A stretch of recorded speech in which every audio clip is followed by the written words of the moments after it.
It was a beautiful sunny day, and the promise of a wonderful autumn was in the air. Half the trees along the city park had turned red, orange, and yellow. While the other half were still green, my morning couldn't have gone better.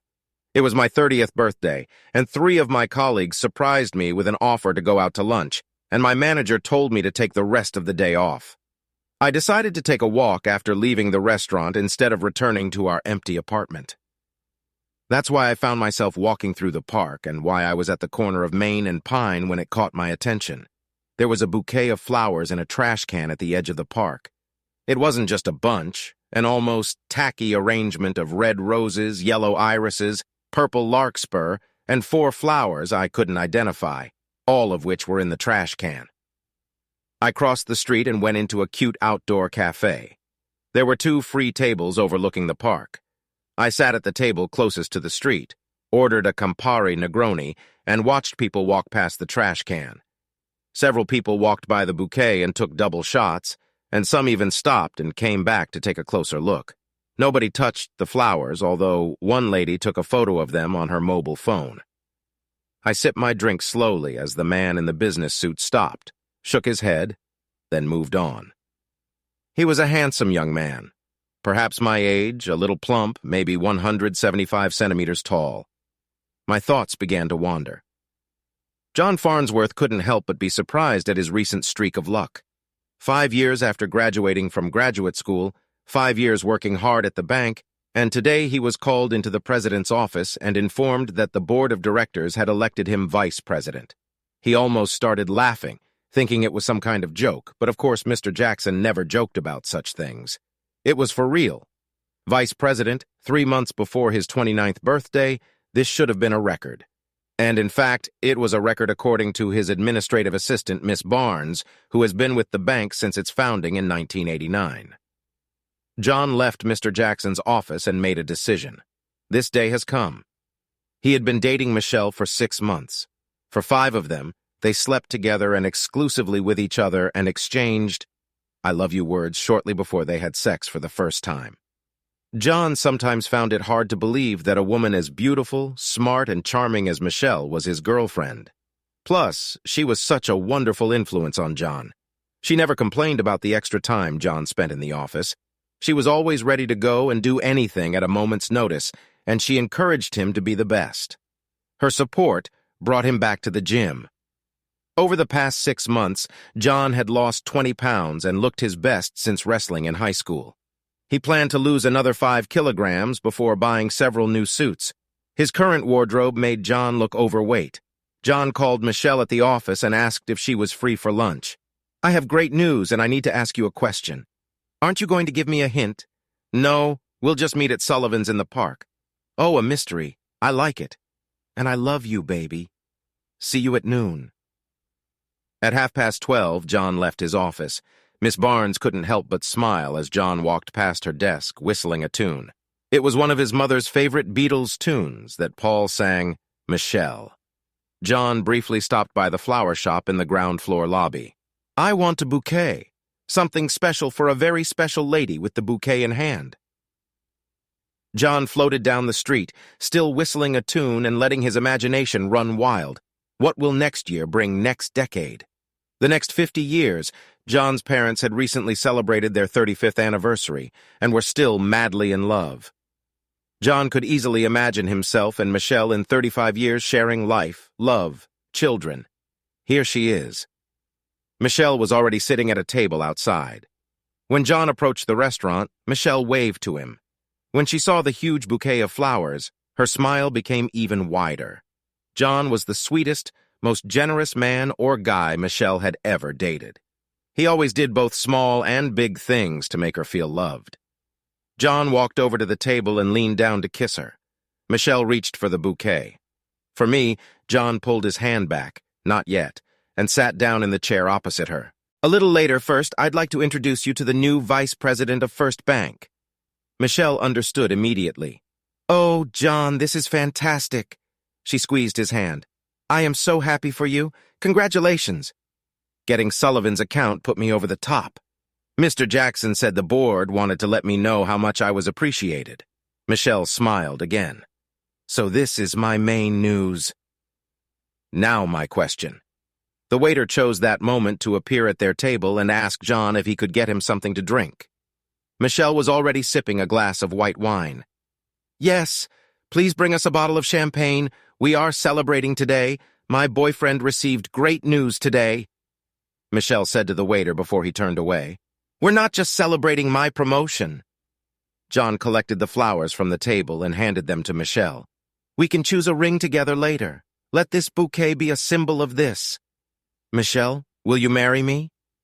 Seconds passed in an incredibly uncomfortable vacuum of silence as John waited for Michelle's answer. And Michelle looked at John, wondering which words would cause the least harm. Finally, not knowing how to put it better, she simply told him the truth. John, I don't love you that much. That's all it took. In less than a minute, John's world was turned upside down from the highest heights to the deepest depths. Perhaps he heard her wrong. But you told me that you love me. We've been sleeping together for the past 4 months. You told me how happy I made you. What am I missing here? It's all true, John. But I will never love you enough to become your wife. I would always feel like I settled down early and didn't wait long enough for the right man. We would have been unhappy and eventually divorced. I guarantee it. As soon as the word settled down left her lips, Michelle knew it was the wrong choice. Michelle's words reached John's ears and entered his brain, but he could not understand them. Settle down unhappy, divorced, never loved you enough. Just last night this woman had sex with him. You see, this was one more thing, one more reason why John knew that they were made for each other. The sex was just so damn good. The waiter brought champagne and was about to open it. Wait, John stood up from the table. We changed our minds. John pulled out all the cash from his wallet, $82, and handed it to the waiter. This is to pay for her drinks and your tip. I suppose the champagne can be returned since it was not opened. Sorry. The waiter accepted the cash and nodded. Thank you, not knowing what else to say. Obviously something went wrong. John took the flowers and turned to leave. The waiter wasn't the only one who didn't know what to say. John wondered if a simple goodbye would be appropriate. He couldn't call her a bitch. She never promised him anything. He just assumed that she loved him as much as he loved her. John was already leaving the fence tall when Michelle shouted after him, Can I keep the flowers for myself? No. He crossed the street and put the bouquet in the trash can, right on top of all the other trash people had left there. Fast food bags, soda cans, even a damaged umbrella someone had thrown out after an early morning rainstorm. Michelle called John the next day. She tried her best to make peace with him. Couldn't they continue to be friends to their advantage? Will he meet her for dinner one evening soon? John's response to each request was the same. I can't imagine that this will happen. Nothing will change. I will always want more from our relationship than what you want. It's better to end this now before you end up leaving me for the guy you really want to marry. After that day, they actually met several times, but only for the purpose of exchanging things left in each other's apartments. The city is large enough for them to live their separate lives and never see each other again. One afternoon, John was sitting in a tavern when the husband of one of Michelle's friends walked in. John always liked this guy and offered to buy him a beer. They started talking, and eventually John had to ask, I guess I was always afraid to ask her. Maybe you know. What did Michelle mean when she told me she would settle down if she accepted my proposal? Michelle became a victim of her preconceived ideas about Prince Charming. He paused before deciding to continue. John, you look like me. Neither of us are tall, dark, and handsome. We're a solid 7-8 on a scale of 1 to 10. I'm lucky. My wife loves me for who I am. Find yourself a woman who doesn't care about all this bullshit and loves you for the same reasons. There are many women like my Jennifer. I lost almost 9 kilograms while I was dating Michelle. But I will never be more than 175 centimeters. If it's any consolation, Michelle told Jen several times how much she misses you. Told Jen all about your wonderful qualities. She simply couldn't get rid of the image of the ideal couple that had formed in her head. This is her loss. 5 years later, John saw Michelle at an outdoor concert. John's wife stood next to him as they waited for his wife's bag to go through the security system. She noticed John staring at the brunette. Do you know someone? His wife's voice seemed to shock him. Do you remember I told you about how I once proposed and was refused? Yes. Why? Is it her? Yes. Gorgeous. Would you like to come say hello? No, I would feel like I was just rubbing it in. Rubbing what? I am here with you. The fact that she said no, and I obviously gave up when I met you and married you. So most wives, having heard such a remark, would call it bullshit. But John's wife knew John well enough to know that he was being completely honest. He really thought he had married the most beautiful woman in the world.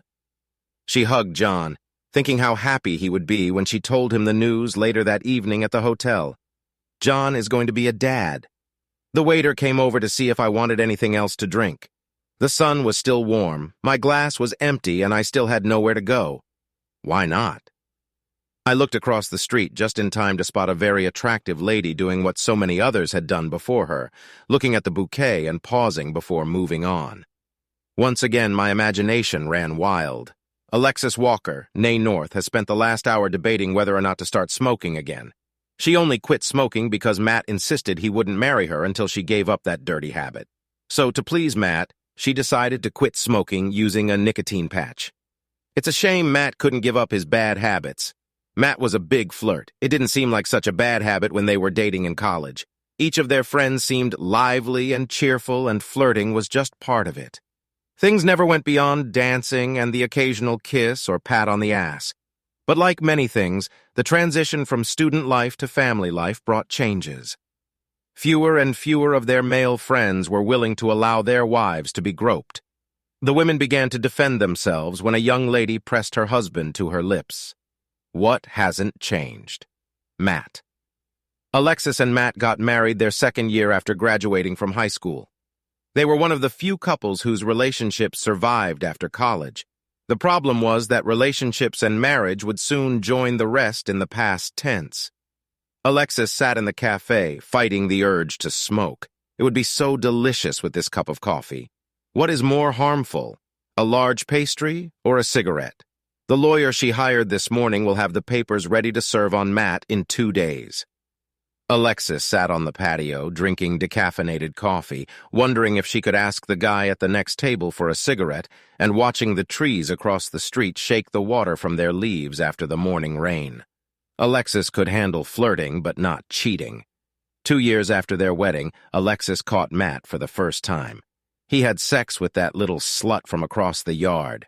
The little bitch was walking around her apartment with these sheer curtains as the only covering on the windows. The light was on in the room, and her silhouette played on the curtains. Sometimes in daylight, she didn't even bother to close the curtains as she casually strolled naked around her apartment. She wore her skimpiest bikinis to the pool. One day, at a party on the patio of her apartment, she wore ultra-short denim shorts and a white t-shirt. A dog like her husband couldn't resist. 3 months after the bitch moved into the complex, she made sure Alexis knew she was having sex with Matt. Matt was too stupid to realize that this bitch had set him up. When Alexis came face-to-face with Matt, he apologized to all hell. He made every promise known to man that it would never happen again and begged Alexis to forgive him. Every week, bouquets of flowers were brought to her both in the apartment and in the office until Alexis finally gave up. But first, get your ass tested for diseases. Nobody knows where this slut has been. Matt got tested and came back clean. Alexis let Matt back into their bed. Alexis knew this bitch's game. Matt wasn't a great stud in the bedroom. He could not be anything other than average in size, and his talents did not exceed his size. No. This bitch just needed to prove her superiority by sleeping with any husband she could, and then accused his wife of infidelity. Against Alexis's better judgment, she forgave him. She loved the bastard. But she made it clear as day that any further sins were unforgivable. She even forced him to sign a marriage contract. Matt knew he dodged a bullet. It all started with the blonde crossing the yard and starting her exhibitions, driving him crazy. Here again, Matt was being dishonest with himself. Perhaps he couldn't help it. He was dishonest with everyone. His fall from grace did not begin with this blonde. Almost every woman he met gave Matt some reason to lust. The blonde was just more accessible than the others. The shadows on the sheer curtains first caught his attention a week after she moved in. Matt almost said something out loud to Alexis as he sat on their back porch. But he kept his mouth shut, and the next day he was in the store buying better binoculars. He began to spend more time on the veranda watching and waiting. A light would come on in the blonde's window, and if he could get away with it, for example, if Alexis was busy in the office, he would run inside and watch from one of the darkened rooms. Through binoculars, he could see that she was naked. The third time, he was able to see that she was lying on the bed and pleasuring herself. It was like his own personal porn show, like a trout caught on a barbed hook. Matt was dead. Despite her best efforts, it took the blonde 3 tries for Alexis to catch her with her husband. The blonde almost gave up after the second session in her bedroom. Damn, how the hell did this woman put up with this? The first time was bad enough. Matt didn't catch stars from the sky and was a lousy lover. So the first time with Matt was a disaster. She didn't get satisfaction and she wasn't caught. The second round wasn't much better. If she didn't hate Alexis so much, she would have given it up right then and there. Why did she hate Alexis? From the moment she first saw it, she hated it. Alexis was blessed with a slender body and long, toned legs, not to mention Alexis's excellent diet and running 30 to 40 kilometers a week, plus all those laps in the pool. Alexis had so many friends, a result of Alexis working hard to overcome her shyness and tendency to be an introvert, and most of all the way, Matt just went on and on about how lucky he was to marry her. In their third session, she made sure to fuck Matt in his own bed. That's how they were caught. What a stupid idiot. The worst part is that when Alexis discovered Matt was cheating on her, Alexis ended up forgiving the slut and taking him back, which is what Alexis did. Not that it was easy. It took Matt 2 weeks to move back into the apartment and more than a month before they shared a bed again. Over the next year, Matt did everything he could to convince Alexis that his cheating days were over. Alexis carefully opened her heart to Matt, forgiving him and doing everything she could to forget his cheating. Alexis shouldn't have been surprised when just over a year later she found out he was cheating again. The surprise was greater at how she found out. Matt was playing golf when the doorbell rang. Opening the door, she looked at the young girl standing in front of her. "Are you Alexis?"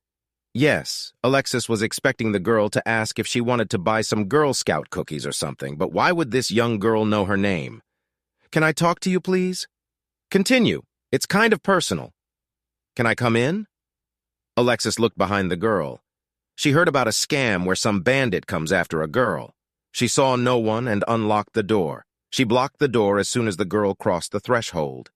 "How can I help you?" The girl took a deep breath. "You can let Matthew go. Give him a divorce." Alexis almost went into shock and barely spoke. "Sorry? Why don't you let Matthew go?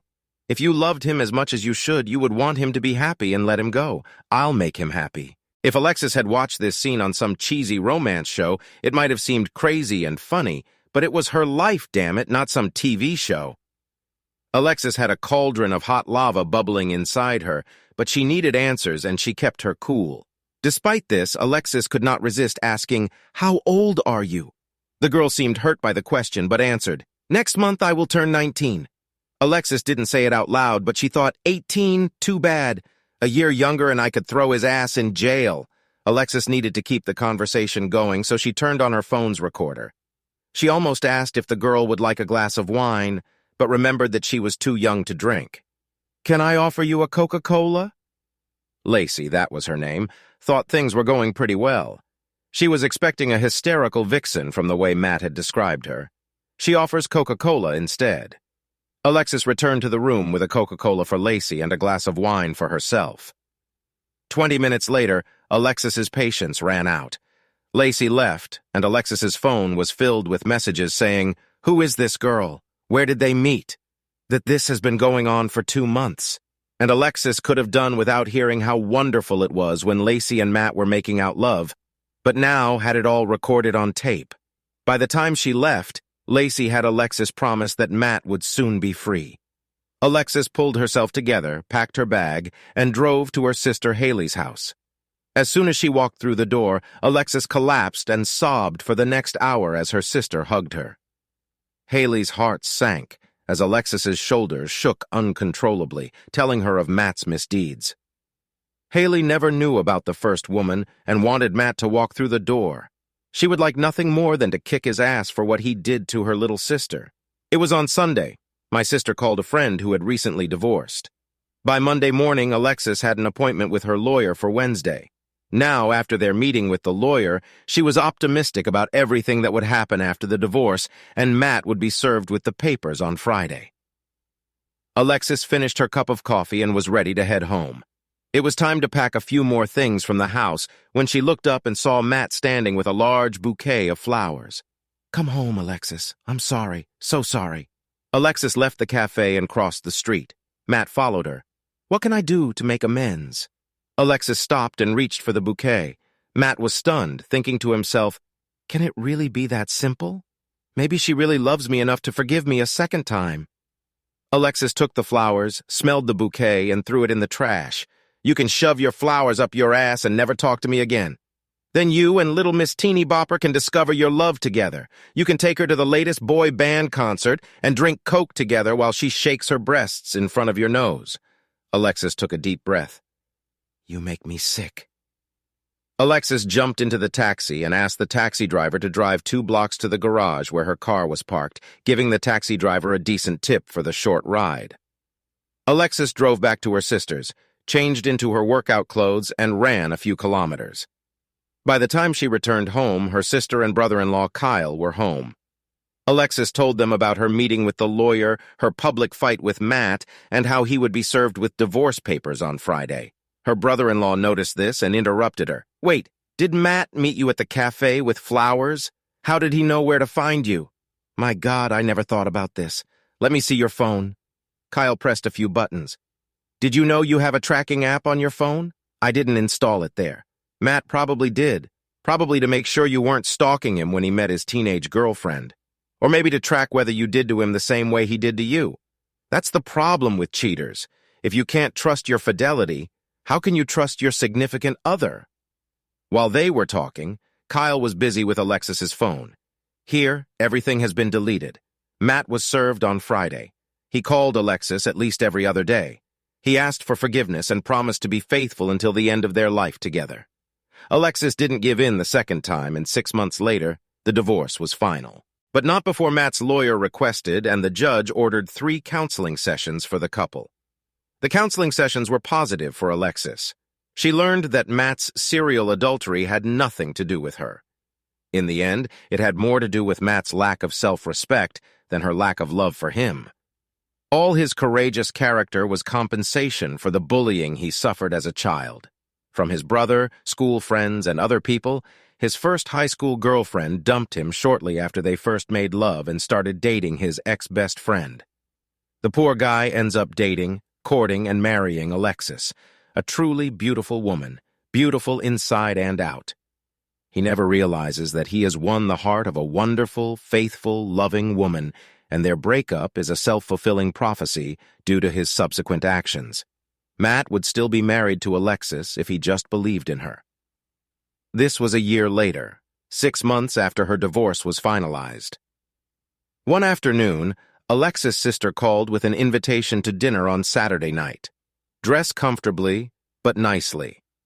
I have a friend who I work with at the bank. His name is John, who you should meet. Another one of your setups? This guy is different. You'll like him. He is smart, successful, and not overly self-confident. That sounds like the male equivalent of outstanding personality." Alexis laughed when she said this, but agreed to attend. The dinner party was a great success, and Alexis accepted John's invitation to go to the show and dinner the following weekend. John Farnsworth rang a bell while holding a bouquet of autumn asters. Alexis answered the door wearing a beautiful dark blue dress and 10 centimeters heels. When John entered the house, he met Alexis's stunning blue eyes. "You look amazing." Alexis took the bouquet in one hand and played with John's lapel with the other. "And you look very smart yourself. Let me put this in the water." John was almost embarrassed watching Alexis's shapely ass in that dress as she walked into the kitchen. "And those legs are outstanding." As John helped Alexis put on her coat, she decided to get rid of it right away, so she asked, "I'm wearing heels. Will this be a problem?" John was a little surprised by the question and wondered if he had time to turn in those damn theater tickets if she was trying to back out of their date. Perhaps she regretted accepting his invitation now that she was standing next to him. "No, I like looking into your eyes this way. Will it be a problem if you are accompanied by a guy of my height?" Look, I'm sorry. Last month I was dating a guy about your height, and he asked me to wear ballet flats. I didn't even think about it until you came to the door. I just didn't want to seem like a bitch. I suck at dating.